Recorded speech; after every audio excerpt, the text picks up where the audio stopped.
हस्तिनापुर में युधिष्ठिर का दूत क्यों आया था? दोस्तों, महाराज धृतराष्ट्र ने कहा, अनुज पुत्र के दूत को उपस्थित किया जाए। विदुर ने कहा, जो आज्ञा महाराज। दूत ने कहा, महाराज की जय हो। राजन, आप दीर्घायु, आपकी प्रजा सुखी और खुश रहे। राजन पांचाल का ये राजपुरोहित आपकी सेवा में आपका अनुज पुत्र इंद्रप्रस्थ सम्राट युधिष्ठिर का प्रणाम और संदेश लाया है। धृतराष्ट्र ने कहा, यहाँ से लौटकर मेरे प्रिय अनुज युधिष्ठिर को मेरा आशीर्वाद कहना। और अब आप ये बताइए, आप कौन सा संदेश लेकर आए हैं जिससे प्रिय युधिष्ठिर हमसे आकर नहीं कह सकता था? दूत ने कहा, उन्होंने आपके चरण स्पर्श से आने की आज्ञा मांगी है नरेश, और उन्होंने कहा है प्रण के अनुसार 12 वर्ष का वनवास और 1 वर्ष का अज्ञातवास वे पूरा कर चुके हैं। यदि उन्हें उनके ज्येष्ठ पिताश्री उन्हें आज्ञा दे तो वे उनके आशीर्वाद के साथ अपना राजमुकुट ले जाएं।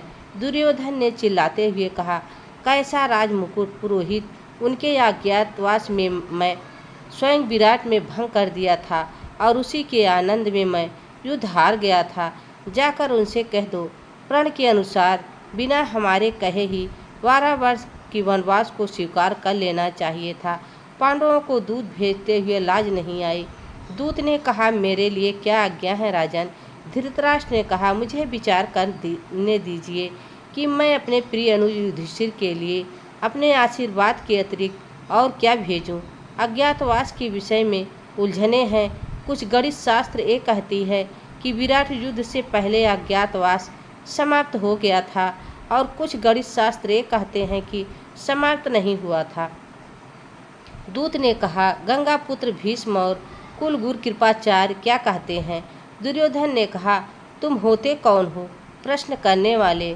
तुम केवल दूत हो, और प्रश्न करना दूत का मर्यादा नहीं है।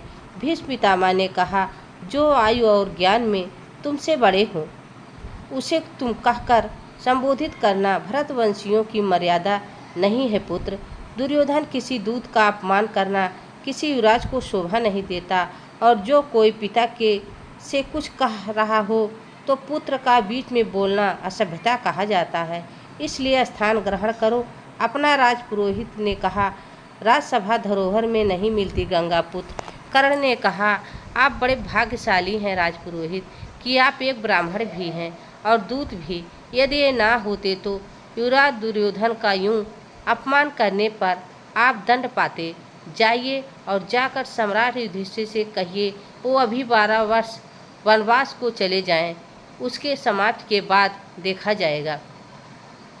राजपुरोहित ने कहा, ये बड़े आश्चर्य की बात है राजन कि आपकी राजसभा में केवल आप नहीं बोलते, से सभी लोगों को बोलने का अधिकार है। मैं इंद्रप्रस्थ नरेश युधिष्ठिर की ओर से ये वचन देता हूँ, यदि गंगा पुत्र भीष्म, आचार्य द्रोण, कृपाचार्य, महात्मा विदुर इनमें से कोई एक कह दे विराट युद्ध में अर्जुन और दुर्योधन के सामना होने से पहले उनका अज्ञातवास समाप्त नहीं हुआ था, तो पांडव 12 वर्ष का वनवास फिर स्वीकार करेंगे। धृतराष्ट्र ने कहा, कुलगुरु कृपाचार्य, आपके उत्तर पर इसका आधार है कि शांति रहेगी या युद्ध होगा। कृपाचार्य ने कहा, चंद और शौर्य दोनों की गणनाएं ये कहती हैं कि पांडवों का अज्ञातवास विराट युद्ध युवराज दुर्योधन और कुंती पुत्र अर्जुन का सामना होने से पहले समाप्त हो चुका था। दुर्योधन ने चिल्लाकर कहा, कुलगुरु, जिस थाली में खाते हो उसी में छेद मत करो। चंद और गणनाएं कुछ भी कहती हूँ, परंतु मैं गांधारी पुत्र दुर्योधन ये कहता हूँ, पांडवों का अज्ञातवास भंग हो चुका था, और जो मैं कहता हूँ वही सत्य है।